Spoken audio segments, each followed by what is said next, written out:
I'm Mick Garris, and I'm the director of the Swineeng miniseries. There are some very distinct challenges when you're adapting something like Stephen King or anything else for television, especially in the miniseries format. The great thing about the miniseries format is that it affords you the opportunity to truly adapt a novel for television. You're not constrained by a 2-hour or 2.5-hour time limit. However, you are constrained by the actual structure of television delivery.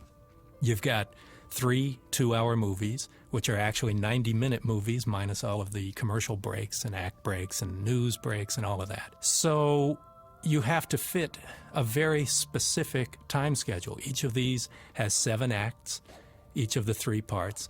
And it's complicated because you can't just start your story at the beginning and work all the way to the end. You have to pause, and you have to build in a lot of little mini climaxes and cliffhangers that leave you hanging.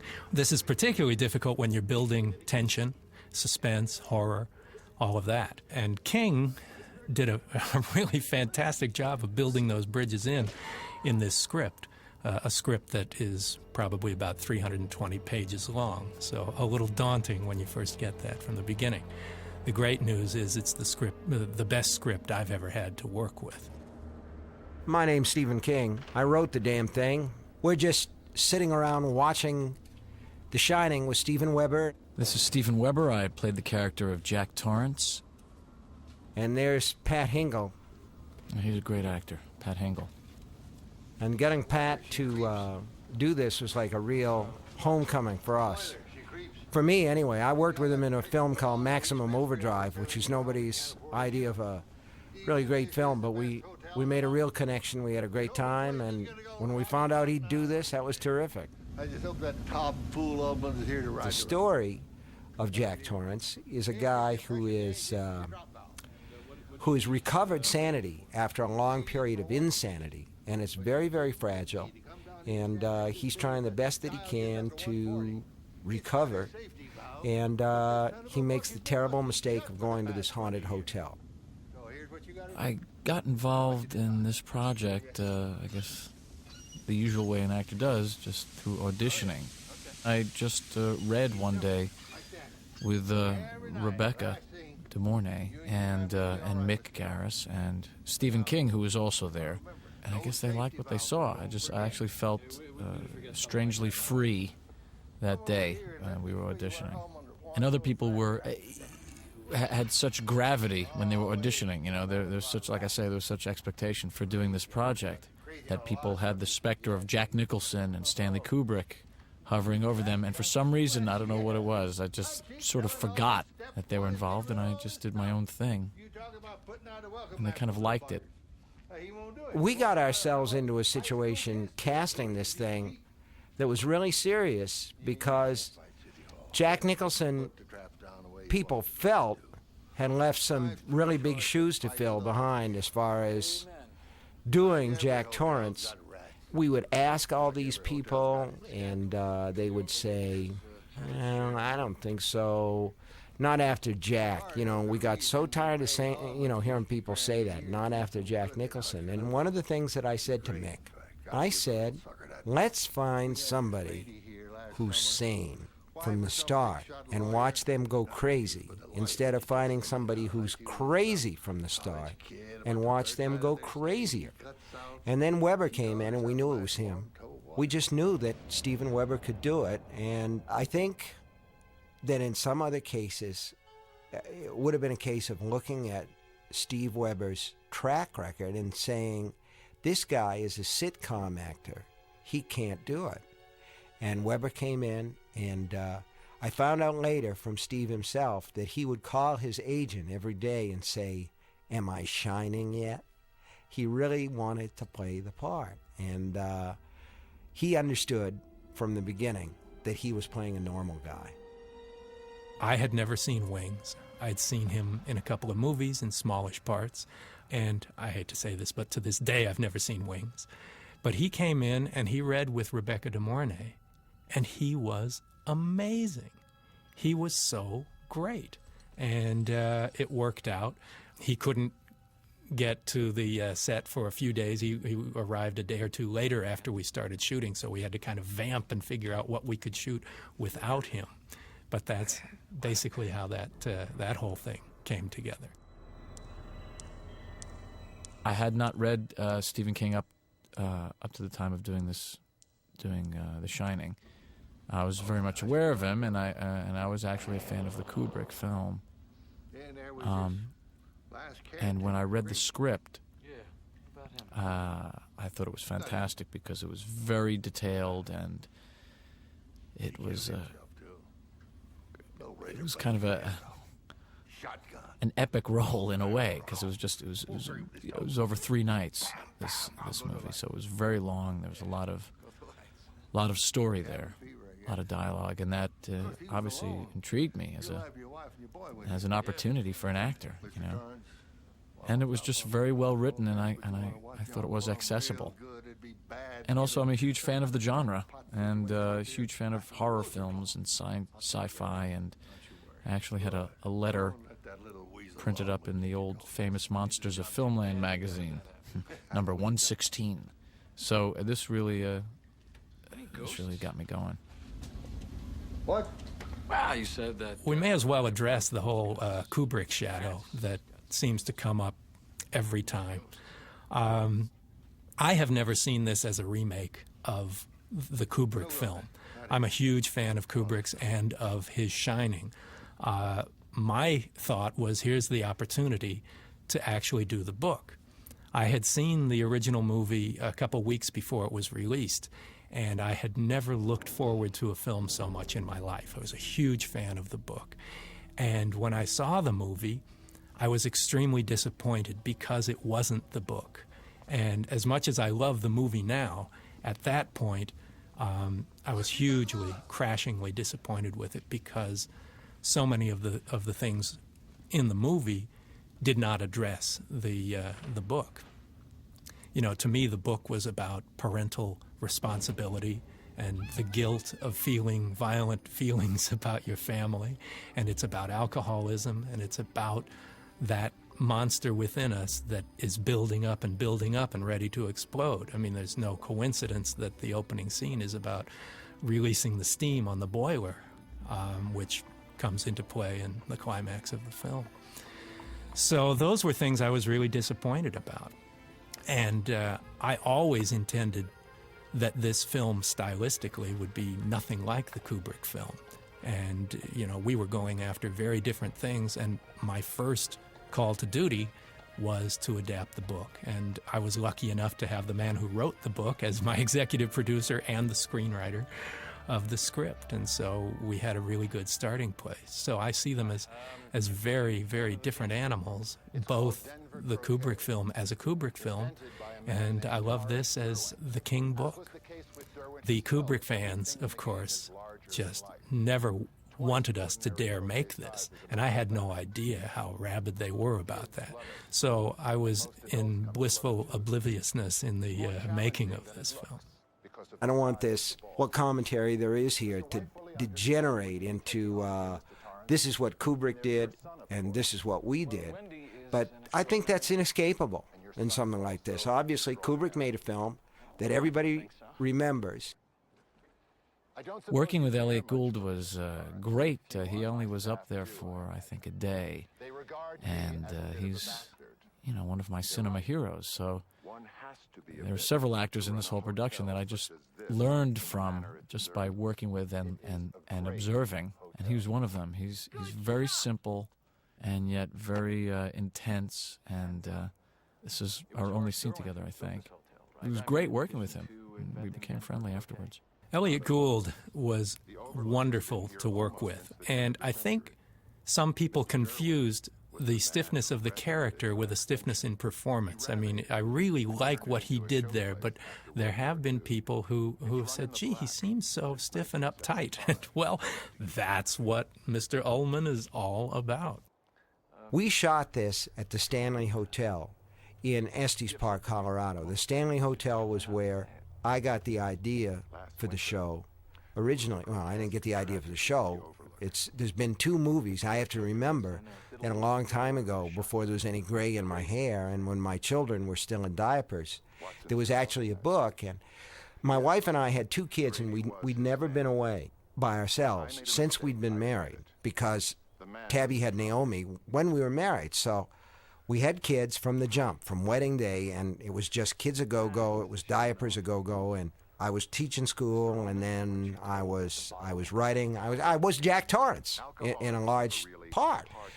And finally we got this chance. We were out in Colorado. I was writing full-time by then. I had finished Carrie, and Salem's Lot was done, and we were in Colorado because I wanted to write a book, and really nothing had come. And my wife's sister-in-law was with us, and she said, well, why don't you take the weekend off? And I'm like, where will we go? Tabby said, why don't we just get in the car and we'll drive west into the mountains and we'll see what's up there.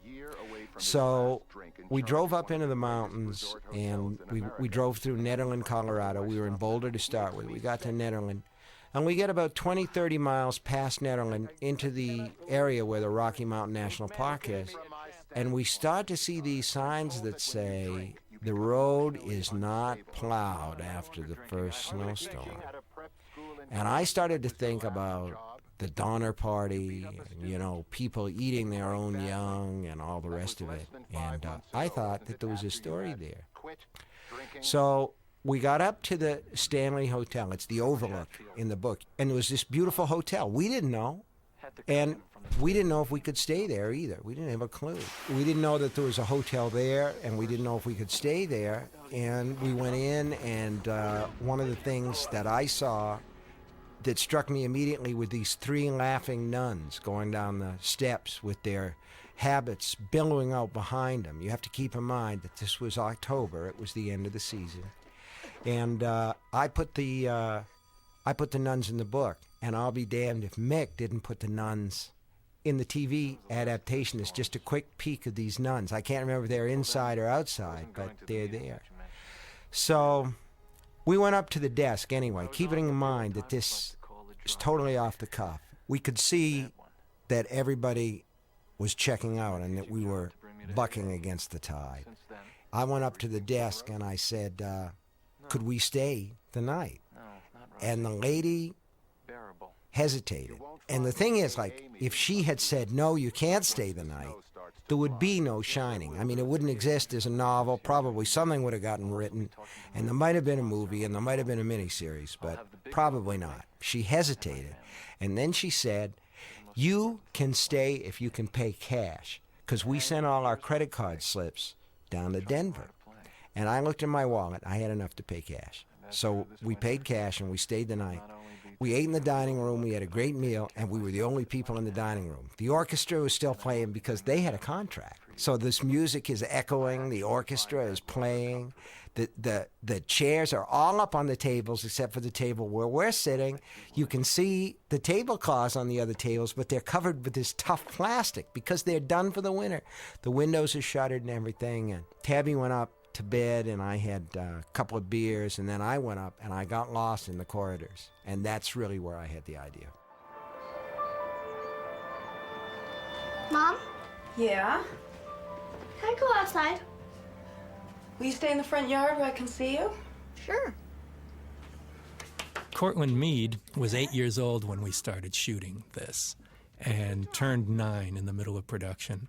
Is small and youthful for his age, which is good because Danny in the book, I think, is 5 or 6, and here he plays 7. He had so many requirements on him. Here's a kid who has so much dialogue, so many things where he breaks down, he sees ghosts, he's just really, really demanding stuff.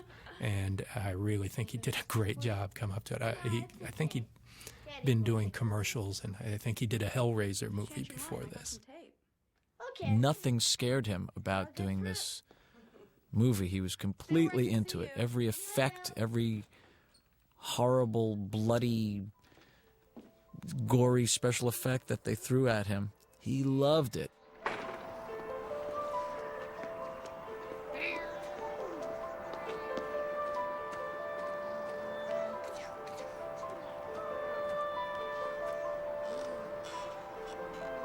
This is an apartment building in Denver. We shot everything in Colorado. It was very contained as opposed to The Stand, which was 95 scripted locations. We shot in 6 states. We shot 100 days on The Stand. Very complicated stuff, the end of the world. Here, 75% of the movie takes place in the hotel, and so the production itself was extremely pleasurable. Although the weather was not always great, the crew lived in the hotel. Much of the cast lived in the hotel. And so to go to work every day, you walk downstairs and there you are. Much of the hotel we did build. We built the long corridors in the hotel as sets. We built room 217 as an interior set. We built the boiler room. We built the apartment that they live in at the hotel. Sorry, Daddy. I didn't mean to. This is an actual location, a house that we shot in Denver. Had the Steadicam operator come in from Los Angeles to do this one shot. Take your medicine! Jack, what did you do to him? I'm sorry, babe. It's just that since that George Hatfield thing, I can't see. Check it out. My idea of Wendy Torrance was that she would be a blonde, What did you do? that she would be beautiful, that she would look like somebody who had been a cheerleader in high school about 9 years before. The other thing that you have to remember about The Shining is that it was written by a man who was 27, 28 years old at that time. I was very young in marriage. I was very young in the problems of marriage and fathering and parenting. I was completely new to the idea of fathering because I never had one. My own ran out when I was 2 years old. I don't have any memory of him at all. And I was shocked by the amount of rage I could feel toward my children. Nobody had ever told me. TV didn't tell me. TV told me that every father was Robert Young. Father knows best. Father has all the answers. Certainly, father doesn't have a drinking problem, you know. Father doesn't come home every night and get blasted. But that's basically what I was doing. And I needed to write about it because I didn't understand it and because I was struggling to be better than I was. So the Wendy that I picked was a version of my wife, but changed enough so that I could make that vital separation between reality and fiction, because I did not really want to write an autobiographical novel. I want to write a novel that would freak people out and keep them awake at night. But I did want to see Wendy as a strong woman, you know, a woman who could step forward and be the equal of her husband, and even more than her husband, the spirits that are running rampant through this hotel that are channeling her husband. And Rebecca wanted to do that. She was down with that. One way or the other.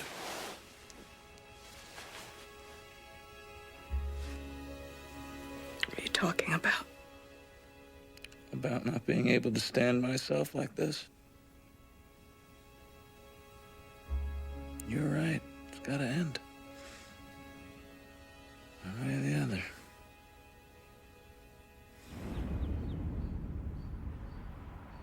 She was tough, and she was a real Wendy. Check this out. I mean, this is from my own memories of getting clean. You know, this is such a thing that a wife of a recovering alcoholic does. You got the bottle of iced tea. It looks like a bottle of booze. You smell it. Doesn't smell like booze, but that's not quite good enough. You got to taste it. And these are all things, you know, where I came to this project able to look through both ends of the telescope. You know, when I wrote the book, I was a raving, active drunk. I hadn't discovered the wonderful world of drugs yet, but that came in time. And when I was working with Mick on The Shining for the miniseries, I was in recovery, and I've been in recovery for a long period of time.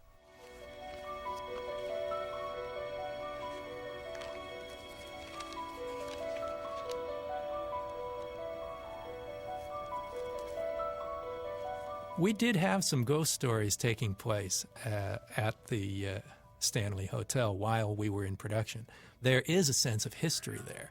And if you go through the books, the registry books, the management logs and things, they all have recorded oh, the occupant of room 312 claimed to have seen a ghost at this time, or a body or a woman's figure coming down the hallway. And Dawn Jeffrey Nelson, who was the acting coach for young Cortland, was staying in the hotel. And one night, late at night, she was asleep in her room when she felt something sit on the bed next to her, and the creak of the springs. Sit down, and then Dawn whispered right in her ear like that. So she had a couple of experiences like that. Steve Weber had so many creepy experiences there that he moved out of the hotel and into one of the lodges that some of the other actors were in. I myself didn't see any ghosts, but I was really paranoid that I would, and I actually moved from one room, which was kind of configured in a way that I was convinced would necessitate my seeing some guy wearing garb from the 1800s with a high celluloid collar just looking at me nodding, so I split. I made them give me a bigger room that I could kind of survey all the crevices and all the angles of the room in. But I was really totally nervous about it. Now, this is the first real introduction to the Overlook Hotel in Danny's fantasies here. This is actually the hotel.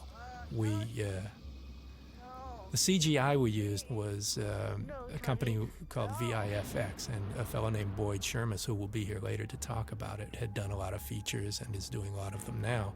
This was the first real opportunity to do some very sophisticated CGI work for a network television show. And it was a really great experience. And the funny thing about this show is everybody said yes. The success of The Stand was so overwhelming that they came to Steve and said, "What do you want to do next?" And he'd been thinking about doing The Shining to be faithful to the book. And so he said yes. The Stand cost about $28 million. This cost about $21 million. And it's only 6 hours as opposed to 8 hours, and it's self-contained. But the production values, we were able to do so much more. When we had CG in The Stand, it was very limited, very unsophisticated, very unsatisfying to me as a filmmaker. Here, I'm much happier with what we were able to get than what we had gotten there. And again, the studio, the production company, producers, everybody, we're all very supportive. So we were able to do much more than I expected we would. Okay, Daddy. Yeah? Then give it to me, big boy. Yeah! Yeah! Hey, good one, huh? Whoa! Last one. Don't drop him, Jack. So Rebecca De Mornay was the first cast member to be cast in the film, and the only one we never auditioned anybody for. When we did the press conference for The Stand originally, Rebecca had made another film for ABC, and King and I both met her there at that press conference, and he said, "I've got something in mind for you. And I can't tell you what it is yet." And then a couple of years later, he said, "I really want to get Rebecca De Mornay for this because she has that kind of grown-up cheerleader quality that Wendy Torrance has in the book and in his script." And she really did a great job. She was very excited about the opportunity to do this and to be able to have just met. And you never get the first person you want when you're casting. That never happens, and that happened immediately. Thank God for small favors.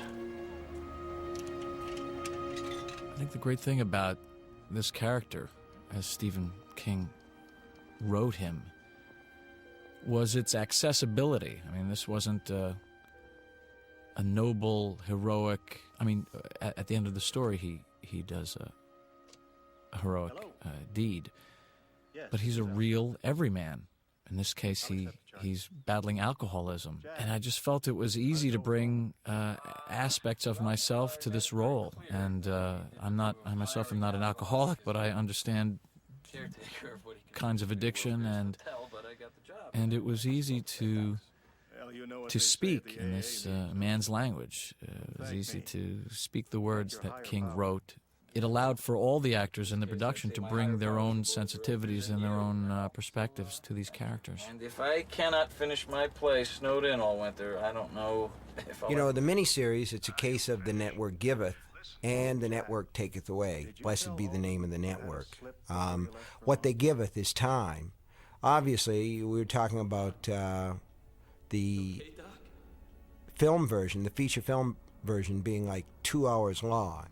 Because you have a window with a movie, because you're expecting audiences to sit down and watch the whole thing. Now, for a while there, the level of profit versus the cost of making the films got so tight that what the studios wanted wasn't just a 2-hour movie. They wanted a movie that ran 80 minutes long, 85 minutes long. Maximum Overdrive, the one that I made with Pat Hingle, was an 85-minute long movie.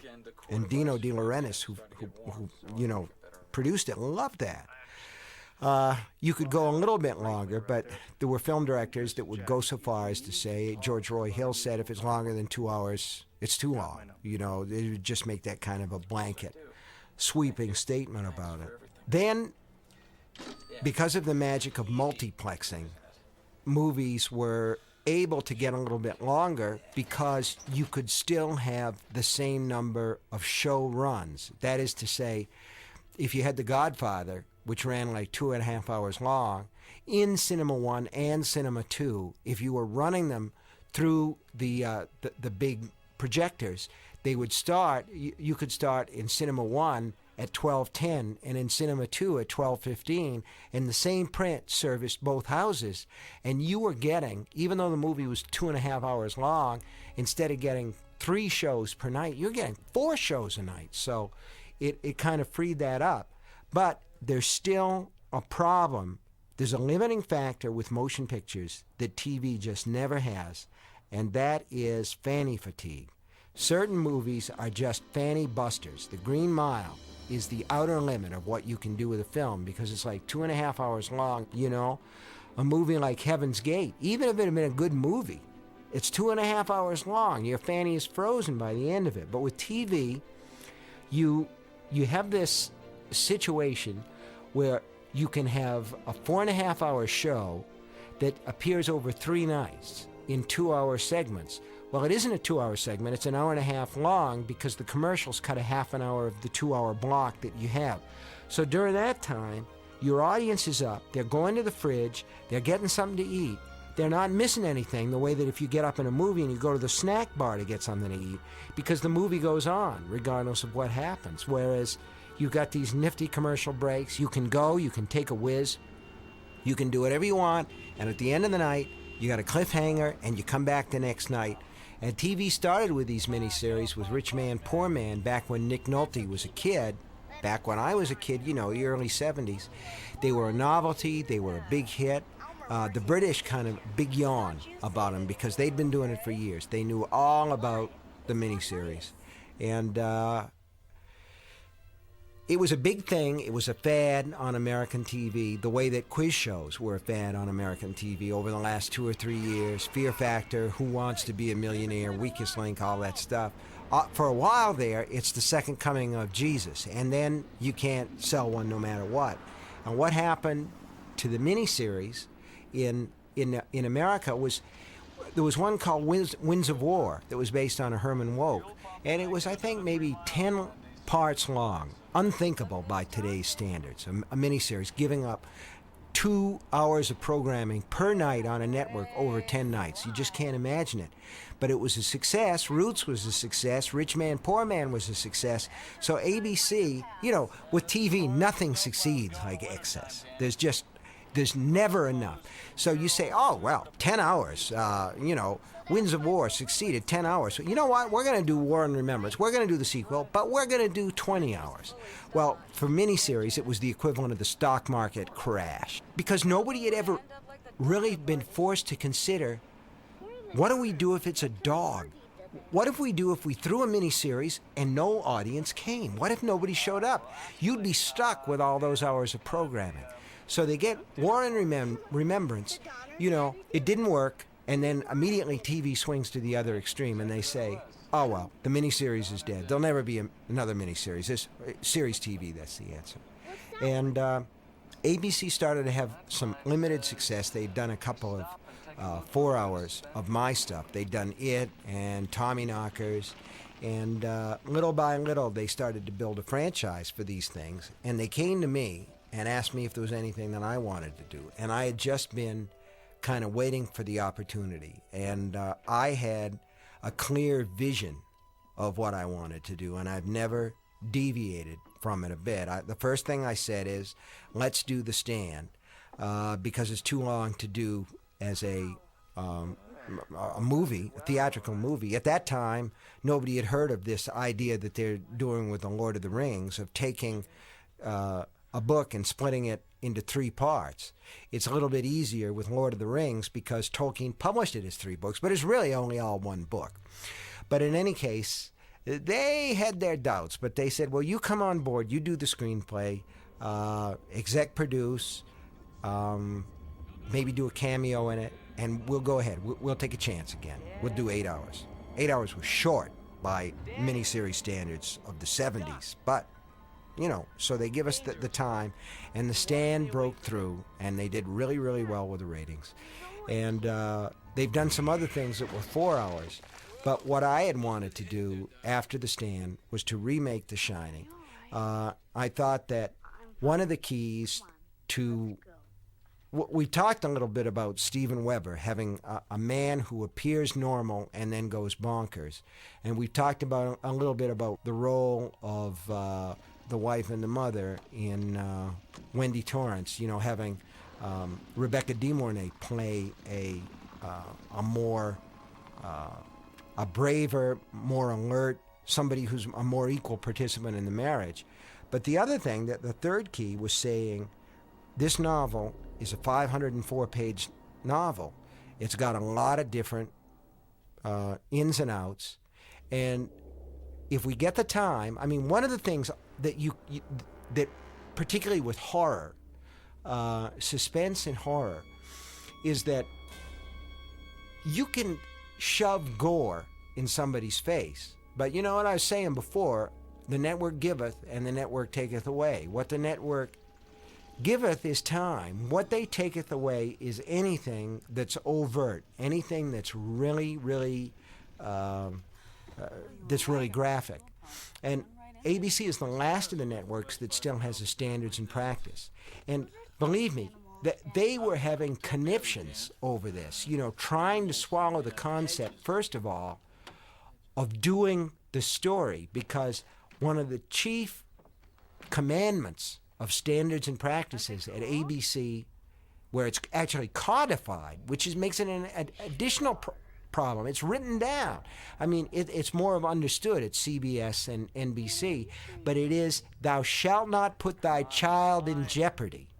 And so what have we got here? We've got a story about a kid who's taken by his parents to a haunted hotel. His father is an alcoholic, barely recovered, who eventually becomes a psychotic and starts chasing around with a mallet saying, Danny, Danny, I'm going to spread your brains all over the hotel walls. So once standards and practices was able to get that down, which they do because they are a creature of the network, and the network is behind them the whole time saying, we need a hit. We're ABC, we need a hit. So they come to us and they say, well, you can do this, you can do this, you can do this, A, B, and C, but you can't do D. And so maybe if you got half a brain in your head, and you've done this before as I have, you say to yourself, now, if I do something as outrageous as D, they'll focus on that, and I'll get A, B, and C. That's going to be a walk. That's going to be a walk in the park. But the thing is, you start to realize that you can get most of the effects that you want, because the TV network giveth, the TV network taketh away. But what they giveth is time. And if you have enough time, you can build the characters to a point where they feel like family. And everybody knows about that who works on TV.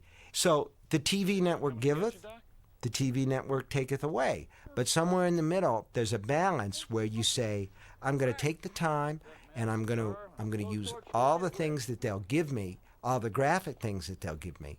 And you do get a few in every one. They'll let some stuff go. I mean, the scene in room 217 or whatever it is, where the woman's in the tub, that's gross. I mean, I don't care. By anybody's standards, that's really gross. But mostly, you say to yourself, there are a lot of different ways to skin a cat. And if I'm as good as I like to think that I am, if I can't get the effect that I want, which is for your skin to crawl, if I can't get it by doing A, I'll get it by doing B. So little by little, one way or another, you work it. Generally speaking, you don't have to go all the way to E because you know you're not going to get it anyway.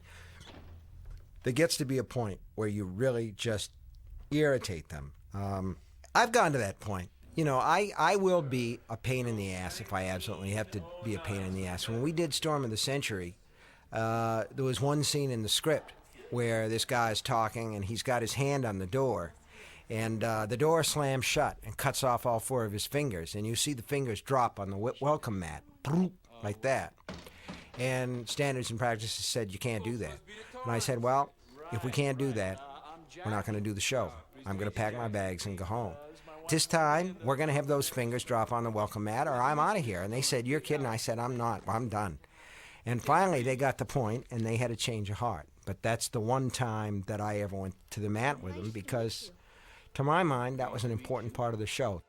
Now, Melvin Van Peebles is an interesting character. He was 60 years old when we shot this, and extremely fit.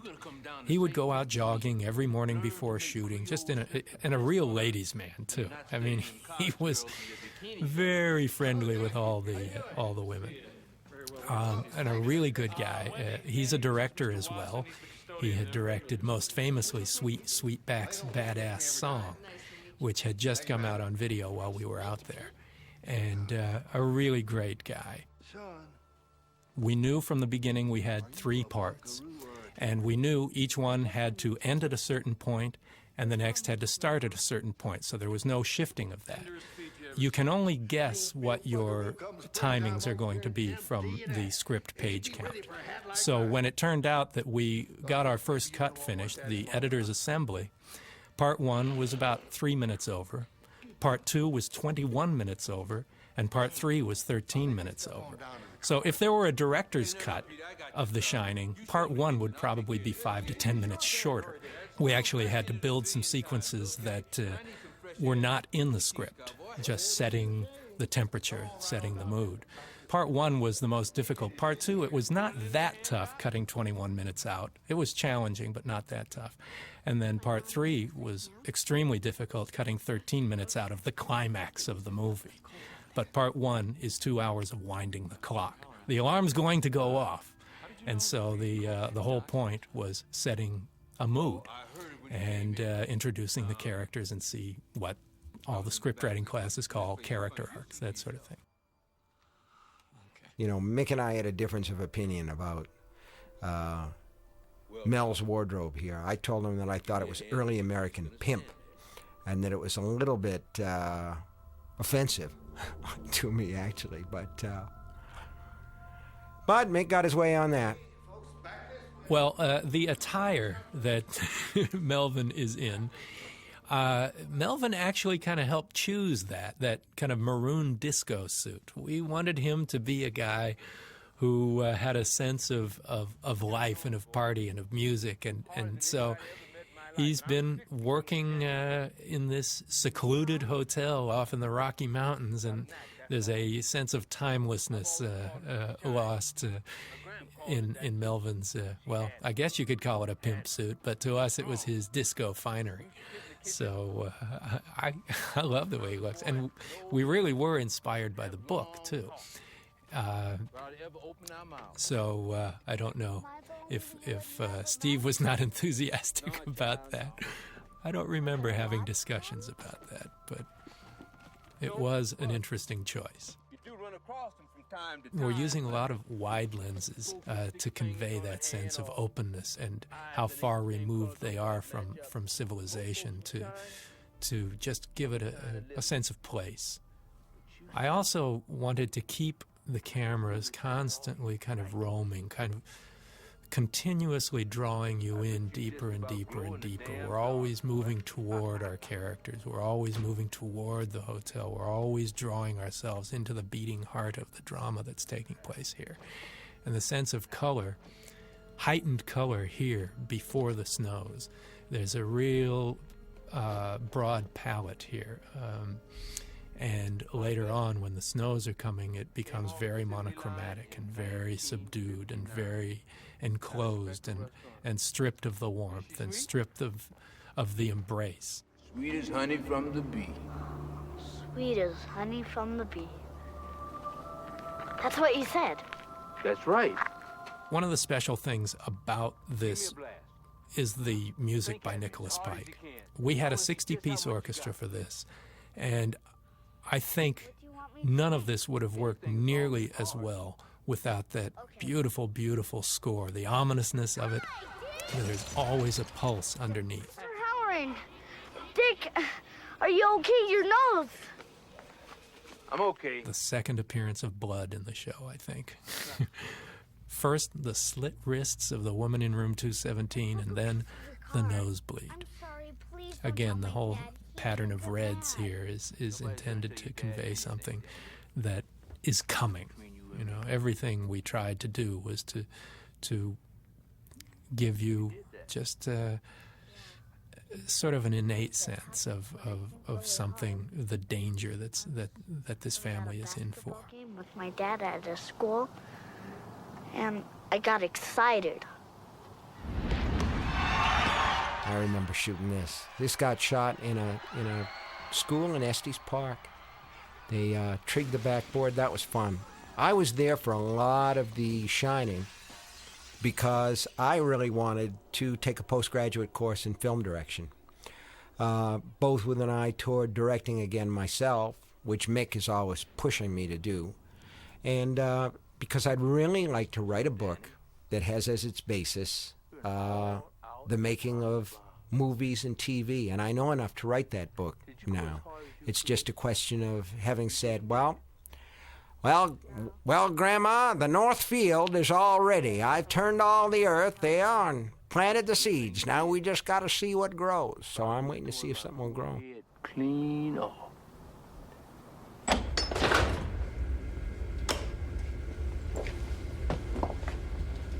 You could feed an army with the stuff in here. Oh, what's that? All right. I want to talk to you about this.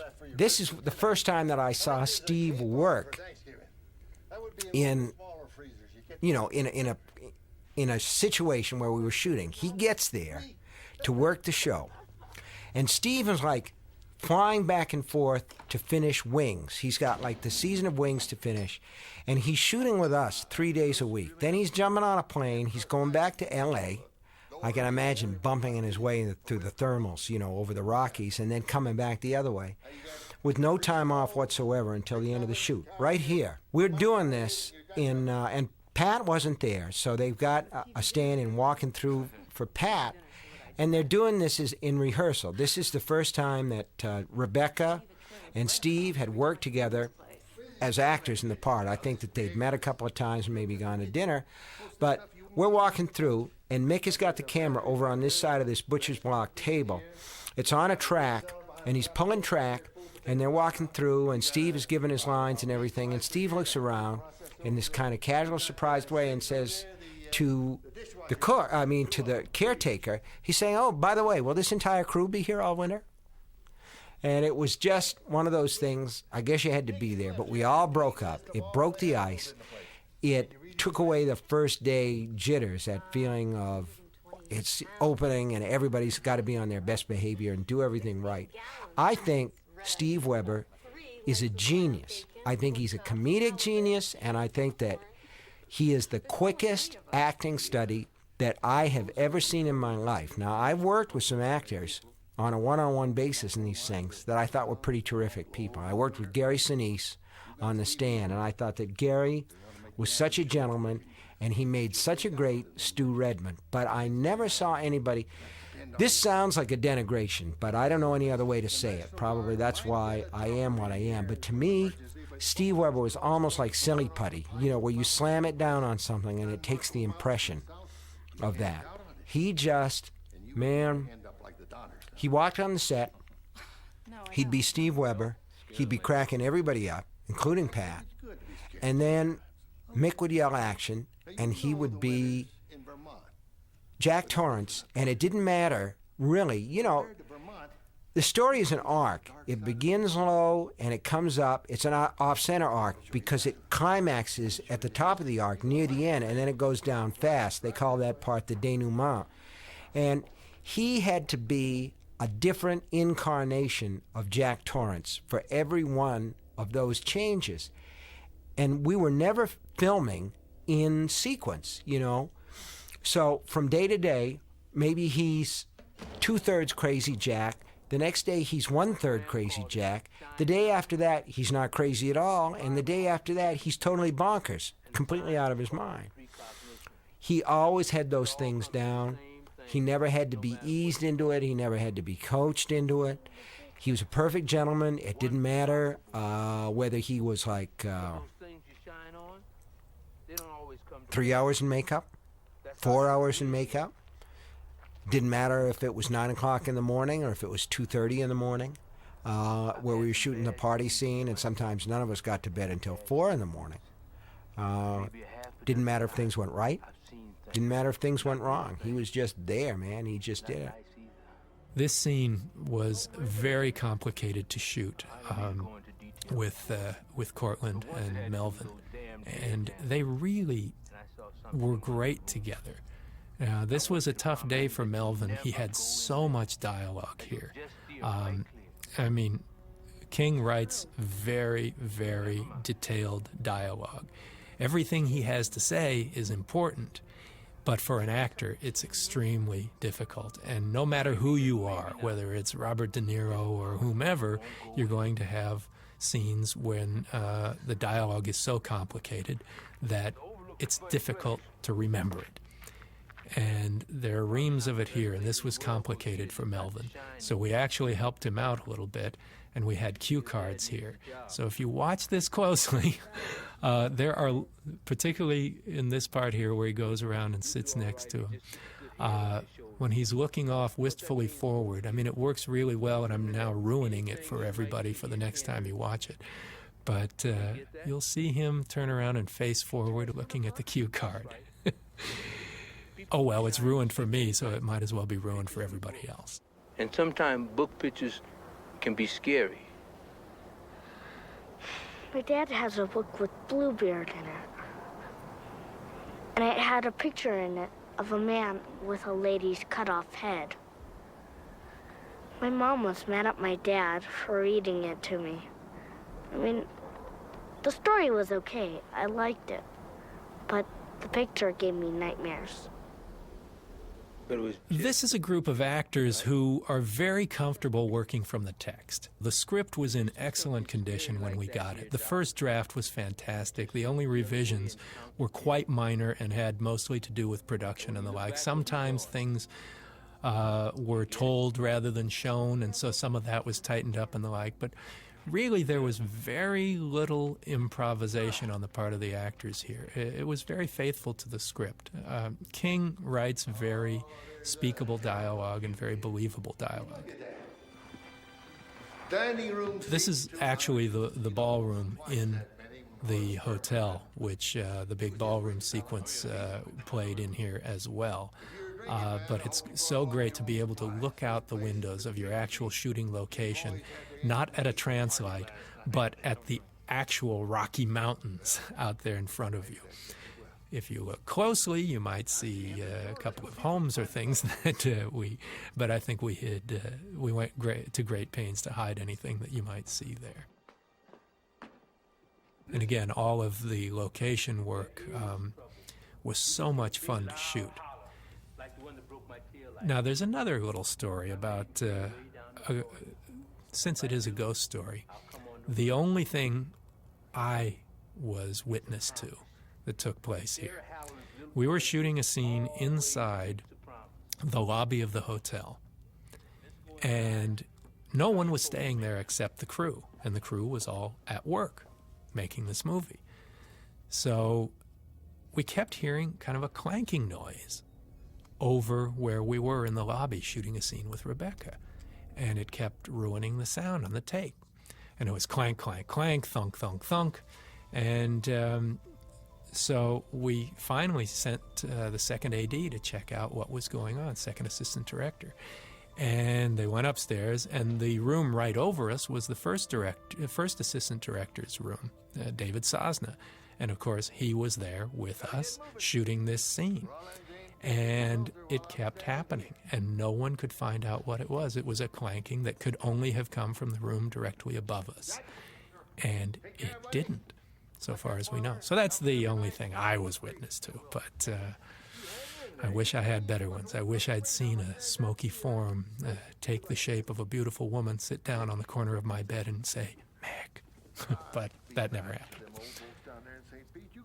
Only the beautiful woman who was the woman in room 217 who would sit down on the corner.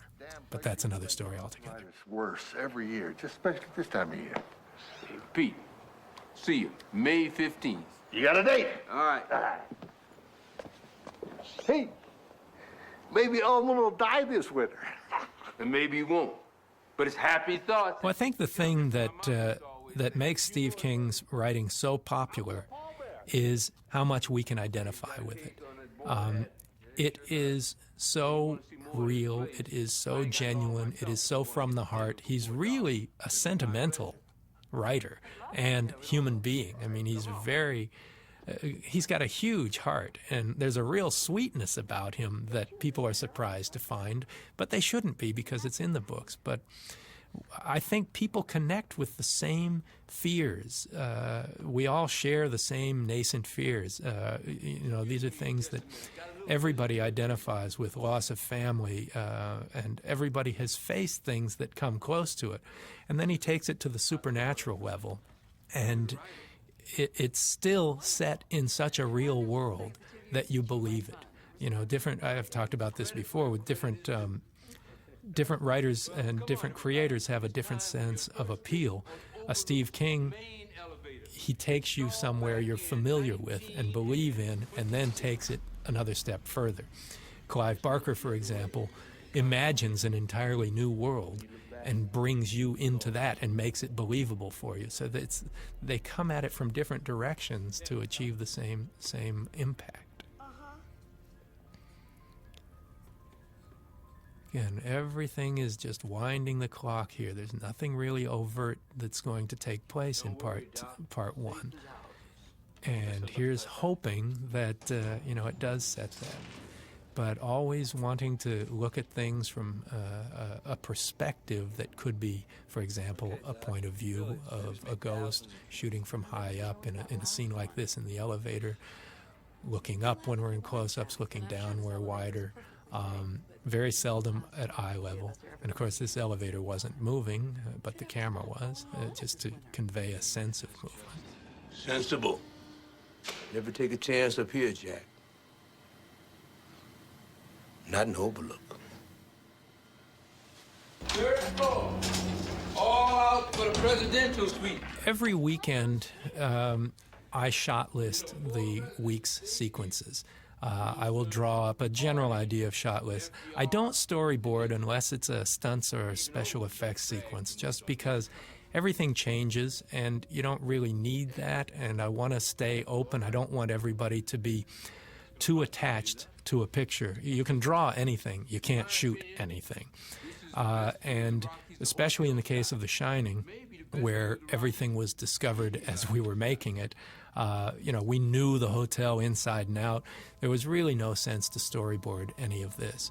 But we just it was a matter of trying to figure out the best angles to view these things, the best camera positions and movements and speed. There's fairly consistent camera speed through all the movement in this show.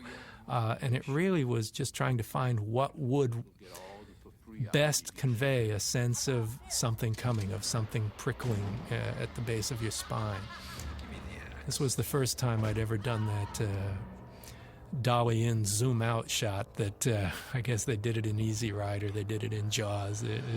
It's a very effective distortion of the world around you.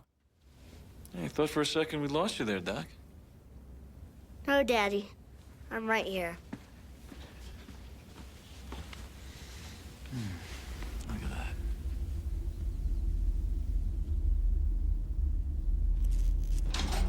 Second A floor. lot of the tiny little ghost touches are things that there are fewer of them in this final cut than were shot. But I was really on the fence about how far to go. Do I need to show the door shut by itself? Do I need to show the porch glider start to rock without anybody around there? There are probably 4 or 5 of them that got cut out, but the ones that are in, I hope are effective. I hope they don't go cheesy, but it's nice. But it ain't bad. Everyone who's read the book knows what Room 217 is all about. And so any opportunity we could to pre-lap the idea of going into Room 217 was taken. Now, this is a set. The apartment that the Torrances live in at the hotel was a set that was built in Denver. And the style that Craig Stearns matched to the hotel is such this great rustic Americana thing. Everyone wanted to live there. It just had such an inviting look. So great, huh? Ah, very great indeed. Very great. Okay. Everything you see in the lobby and all the hotel exteriors, those are obviously the actual hotel. A lot of the corridor stuff we shot is the actual hotel. The ballroom is the actual hotel, the dining room, the kitchen, all of that, that's the actual hotel. This Room 217, this apartment for the Torrances, and some of the corridor work, the basement, those were all built as sets. So I would say it's probably pretty close to 50-50 set versus location. Where's Danny?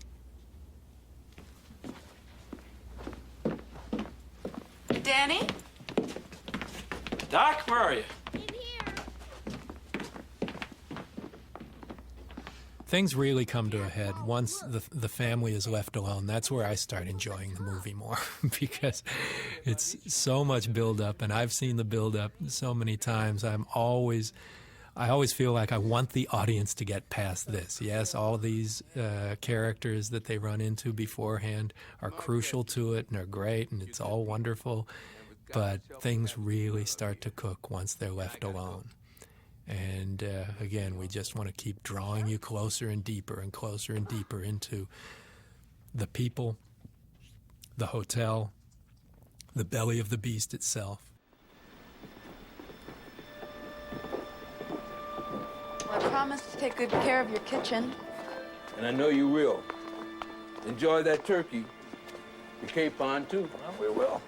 Trying to decide on how they communicate with one another without speaking to one another was difficult, and ultimately I ended up making the choice that, okay, we will just hear their voices and they will be echoed out because it's a form that we all understand. We have been there, and if we broke new ground on that, it may well only be confusing, and it's such a simple thing. Let's just do it, get it out of the way.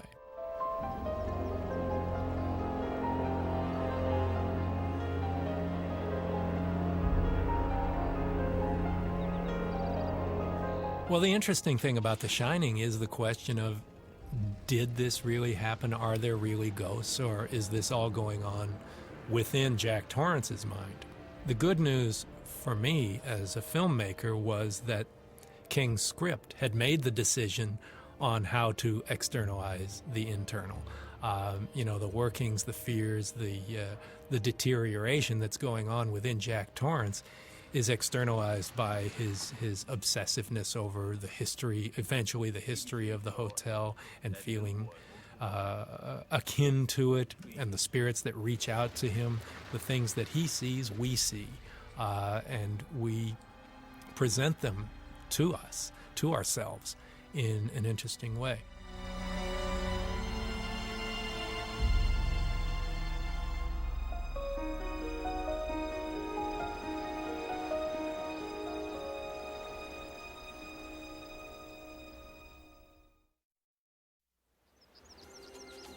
This is kind of exciting to me. One of the things about using source music that I like is the opportunity to use favorite artists. In The Stand, of course, we had Don't Fear the Reaper by Blue Oyster Cult. That was actually in the script.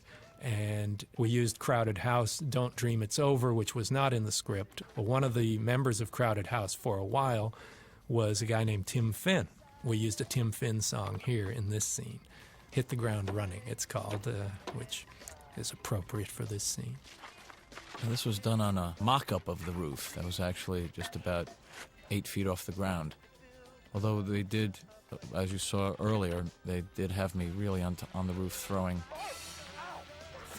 wood off the actual roof, like there. And I had a cable tied to my waist to keep me from perishing. But there, that's on the mock-up. Those were CG wasps, by the way. Very convincingly placed into the image. Again, CG in television was always very chintzy looking, and I think Boyd brought a really wonderful level to the computer-generated images in this show. Get a life. The wasp that's on my hand was real. And the first they kind of calmed it down by blowing this kind of cold smoke. I think it was dry ice smoke over it to kind of subdue it. Then they stuck it to my hand.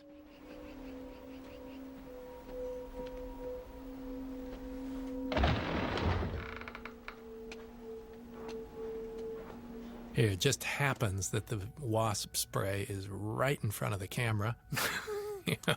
Want to make that nice and easily recognizable.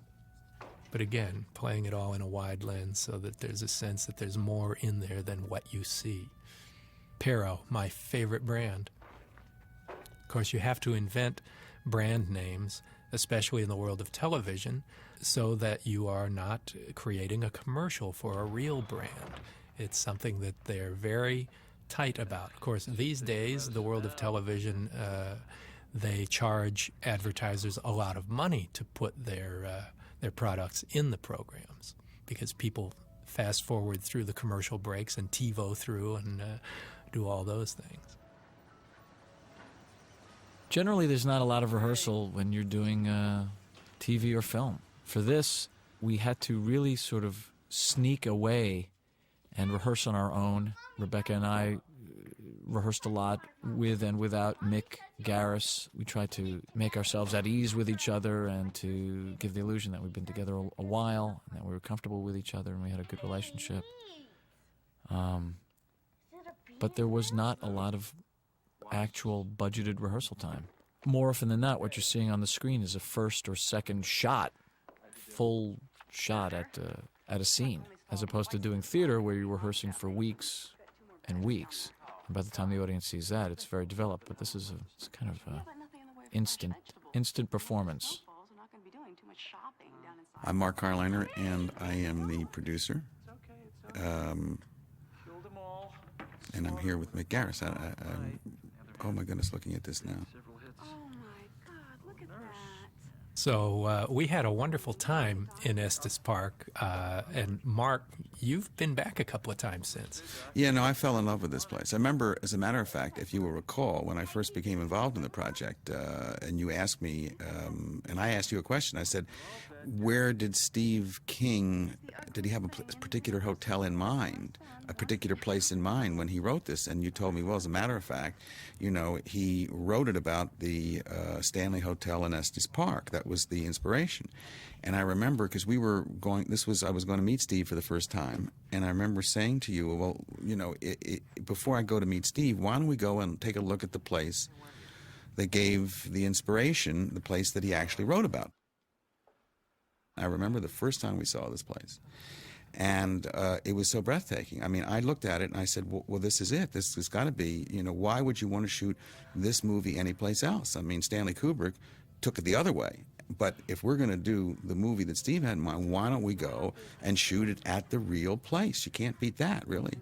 So I remember it was a very, very significant trip. I'll never forget that first day, the whole place. And then the next day, if you recall, we flew off to Bangor to meet Steve. And I remember Steve picked us up. And I had taken videotape. You had taken video. Yeah. And so Steve met us at the airport. And that was exciting because I'd never met Steve. It was my first time to meet Steve. And I remember the first question he asked me was, well, you know, what do we think? And I remember saying at that point, I think we've got to shoot it there. He said, I've been waiting for 7 years, 10 years to hear that because that's really what he wanted to do.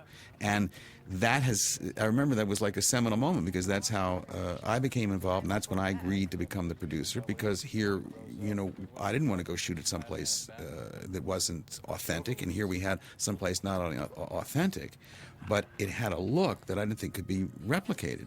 As I'm looking now at the, you know, and this is the hotel we're looking here, we kind of, I remember we dressed it up. I mean, this is, they kept it this way, and I went back to see the hotel. I went back about 6 months afterwards. I went back again just on vacation because I fell in love with the Rockies and with that whole area we were there, and they kept it exactly the way it was because we really improved. I mean, it was Craig Stearns who did the production design. Basically, became the designer for the hotel because he refurbished the place. The whole idea of how contained this movie was made it, among other reasons, the most pleasurable production I've ever been a part of. Well, it was like, you know, listen, it was a dream because here we are, after all, in one of the most magnificent locations in the world, period. And the hotel is so unique and there's such a charm to it. And you come out every morning and there are the Rockies and there are the snow-capped mountains. It's just breathtaking. You breathe the air once you get used to the nosebleeds and the altitude. You know, it's just enthralling. And it is like going, making a movie is like going away to camp anyhow because, you know, they give us a big sandbox. They give us a lot of sand, usually enough money to play if we can, and then you go and it's like being at camp. But if you're going away to a magic location, which in itself is a resort destination holiday place, and it's all yours, well then you've got, you know, the best of both worlds. And we did have a wonderful time. I mean, Mick we made it easy on Mark. So I mean, Mick is a dream to work with because, you know, he's one of those directors, one of the few who is really responsible. I mean, he's responsible not only artistically, but he's responsible fiscally. And so it's rare that you have a director who is equally conscientious in both spheres, and Mick is. So then if you're the producer and you have a director who delivers the artistic material in a way that makes you excited when you see the dailies and you know that you're not being killed in the budget, then, you know, then the production period becomes a holiday because then there's really nothing to do because if you have all the people being directed by a man who knows what he's doing and is responsible, the producer can just come in as I would come in, you know, for an hour a day and take a look, walk around because, you know, it's like the sixth finger on a hand. Who needs a producer if everybody knows what they're doing? You know, it was an absolute, that's the way it should be. They will never. Producers are unnecessary if you have done your work before and you've got the right people doing the right things. Then the producer hanging around the set annoying people doesn't serve any purpose. So this is why I love working with Mick because you know that it's going to be done. And I mean, just for me, it's a pleasure looking at this as it was a pleasure to make it. I mean, it's you know, it brings back wonderful memories. So go on now, brush. First, I need to kiss Daddy. Okay, go kiss Daddy.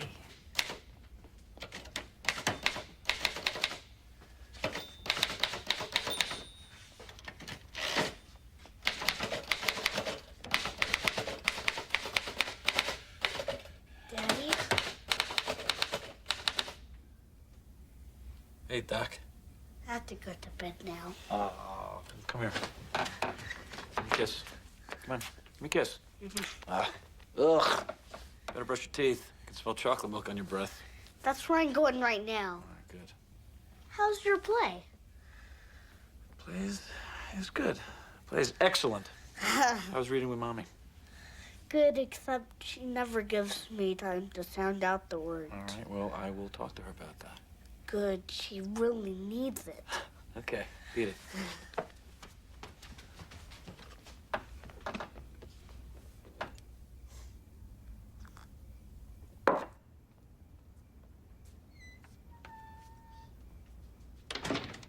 This is kind of exciting because it's the first time we see Danny trance, and just the whole idea. It's a simple effect to see the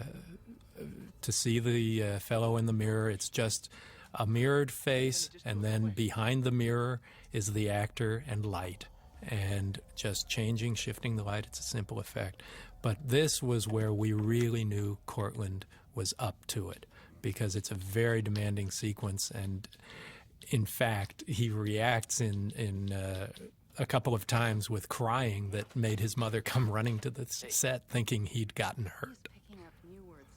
Yeah, this is this is the huge challenge working with kids, and you know, when you're working with Stephen King, invariably you're dealing with children. I mean, Steve, so much of his work involves children. And at this age, you know, and it's a very, very difficult age, and it's very, very difficult to get a performance. I mean, you know, Mick is a genius with kids, and so you can see what he's done with this child. I mean, it just is, you know, there were moments in this film, and actually as we were shooting it, where I mean, it was so powerful that it made everybody squirm, you know, because you're dealing with a kid who's going through some real gut-wrenching stuff. Yeah, it really is a challenge to work with a kid on very intense material like this, and to keep them safe from its ill effects. You know, it's supposed to be scary, it's supposed to be intense, but when you're working from the inside out, it's easier to take. It's a lot easier. You know, you start looking at, the goop that's hanging out of his mouth is just masticated toothpaste and saliva and this and that. It's the blood is Caro syrup and food coloring, things like that. But you know, in this scene where they break in the door to the bathroom and there's Danny tranced out, it's a horrifying moment, and it's hard to take, particularly for a parent, which I am not. But, you know, his ability to roll his eyes back like that, just showing the whites and things, it's really an extraordinary thing for an 8-year-old child, first of all, to be required to do, and secondly, to be able to deliver that. And it takes encouragement. You know, you have to encourage performers rather than shake them up and focus on a problem. That problem becomes 100-fold.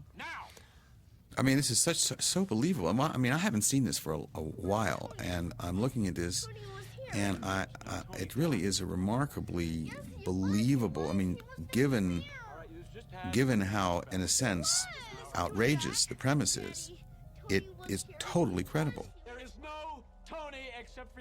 Working with Mick Garris is great because he's not only a real smart technician when it comes to making a film, he's also very passionate, especially about this genre, about the kind of fantasy or horror or sci-fi genre.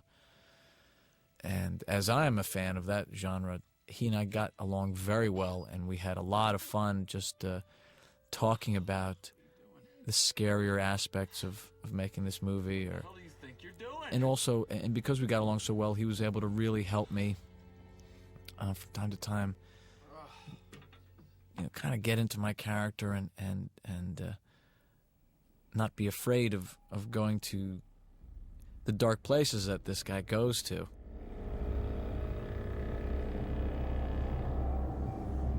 We did some things in here that were a little different pictorially as well, like at the end of that bathroom scene where Weber's looking in the mirror and the light changes. It's a very theatrical thing, a very stage thing, and I just think it really conveyed something going on within him. It also changes the landscape of his face, and the expression changes even though the facial movement doesn't. You know, it's an interesting thing that I used it first here, and I've only used it a couple of times, and sparingly. Here's another very demanding scene with young Danny. I mean, it's tough for him. But this, again, is where Danny and Jack really start to understand something special going on here. And Wendy is a bit oblivious at this point. She isn't touched with the same grace as the other two Torrances. It was tricky finding the point of no return for this character, to find the exact point where he does go over the edge, because it is really a gradual descent, I guess. And I'm not sure we're supposed to be sure which is this character's own predilection towards violence or addiction, and what is the actual effect of the evil spirits, if you will, on him. This whole thing is really kind of a metaphor for alcoholism, and I understood where this character was coming from. It was easier to react to the more supernatural aspects of this story if you knew that they had a basis in a reality. You know, the reality of addiction. A person losing control, losing their grip, and yet never losing their love for the people who are unfortunately being victimized by him. You'd never hurt Mommy or me. If you go back and you read The Shining and then you watch this miniseries, you're really seeing the book come to life. I mean, it's almost, Mick and I have talked about this, if one were teaching a course, a screenwriting course in college, it would be fascinating to take the original literary property, which is Steve's book, and then here you have, you know, uniquely two completely different films that derive from the same source. So it's kind of interesting. I mean, if I were teaching a screenwriting course, I would take the book, and here are two completely different takes on it. One is the way Steve saw it, and the other is the way Kubrick saw it. Both are legitimate visions, but they're very different. And what Mick did was served what Steve had in mind. And all these years, I'm sure whether Mick has talked about this earlier, I mean, Steve had wanted to see his book his way. And that's what we gave him. And literally giving it to him in the very environment that he conceived the idea. So the interesting thing as far as an audience is concerned in selling this was Stephen King's The Shining. Oh, I saw that with Jack Nicholson. Why do I want to see it with that guy from Wings? You know, so we definitely never thought about that stuff. No, I never did. Yeah, I was very naive. No. Look, it had it had its problems because one of the first rules is is try not to remake an iconic film. I mean, so that we weren't remaking Stanley Kubrick's Shining, we were making Stephen King's Shining. But that's a fine distinction when you're trying to market. An audience doesn't understand the difference. Exactly. That's something, but listen, we did it, and we got an audience, and we got a terrific audience for it. And the thing was, The Stand had been number 1, 2, 3, and 4 when it came on, and this was number 9, 10, and 11. I think the week it opened. But so ABC wasn't the same network when this didn't have the same circulation as it did when you did The Stand. So you inherit the audience stream, and if the stream is big when you go to take your project to a network, you inherit that audience. If you're in a constricted stream, you're only going to get so much, so it's hard. But I mean, the film delivered, and most importantly, I mean, Steve loved it, and in a sense, Mick and I, we're doing this for the world, but in a much more personal way, we're doing it for Steve, because this is his vision, and I know that Mick feels this way, and I feel this way. I mean, as the producer and Mick as the director, you're serving you want to deliver to the king what the king saw. I mean, you want to take, and he trusts Mick, and he trusts me, because now, I've done 2 more after this, to deliver the vision that he has in mind. And because after all, he is the world's greatest storyteller. And, he's, as I've said to certain network executives from time to time when they become intrusive, I say to them, remember, he's Stephen King and you're not. So, you deliver, this is what, of course, I mean, I'm looking at this, it's just wonderful stuff.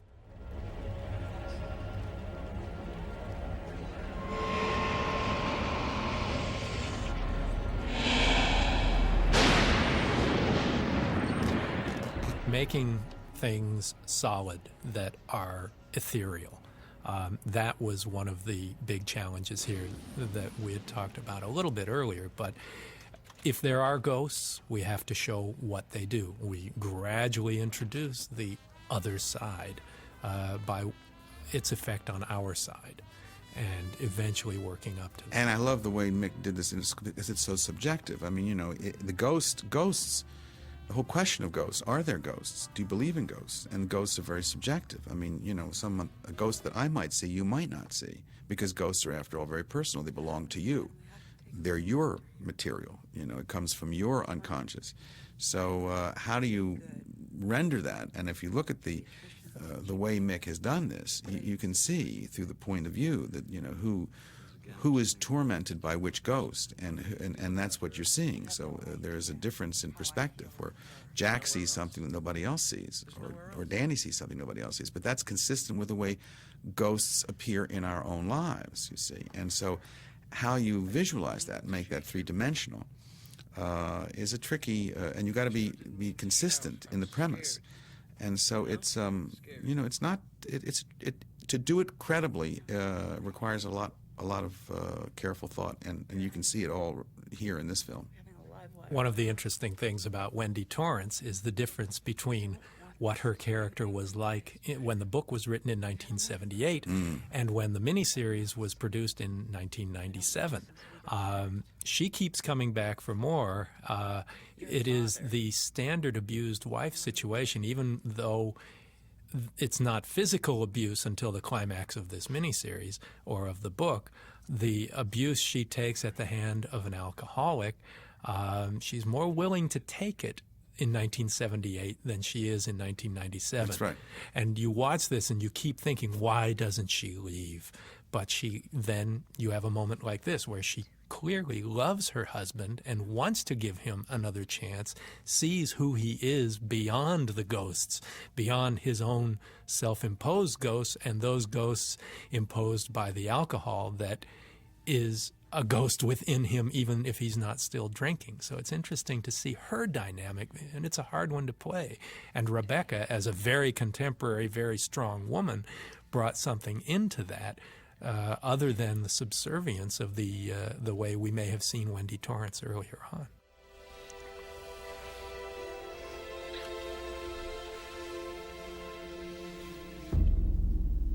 This is Boyd Shermis, the visual effects designer on The Shining.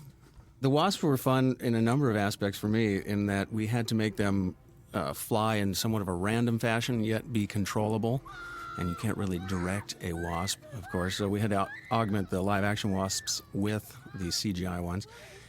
Having them shot and photographed for real provided excellent reference, so that we knew exactly what they had to look like and how they had to move and what their size and scale was.